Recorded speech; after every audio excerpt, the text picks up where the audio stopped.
નમસ્કાર દર્શક મિત્રો, ગણેશ ગોંડલ ઉપર જે દલિત યુવાનને મારવાનો કેસ થયો હતો અને તે હાલમાં જેલમાં છે, એવામાં એક એવી અફવા ફેલાઈ રહી છે કે જયરાજસિંહે તે દલિત પરિવારને પૈસાની ઓફર કરી છે કે કેસ પાછો લઈ લે અને તેને કેસ પાછો લેવા માટે જયરાજસિંહ પૈસા આપશે। ત્યારે એ અફવા કેટલી હકીકત છે એ વિડીયોમાં આપણે જાણવાના છીએ।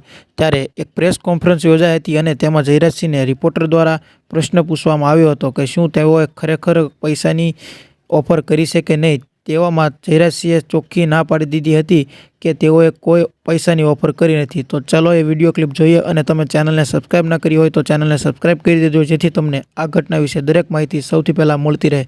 તો ચાલો જોઈએ જયરાજસિંહે તેનો જવાબ આપતા શું કહ્યું। આના માટે સેટલમેન્ટ હું ક્યારેય કરું નહીં। સેટલમેન્ટ માટે મેં કોઈ રૂપિયાની ઓફર કરેલી નથી અને આ વસ્તુને મારી દ્રષ્ટિએ આકસ્મિક સિવાય હું આ વસ્તુને કાંઈ વેરઝીરની ભાવનાથી જોતો નથી।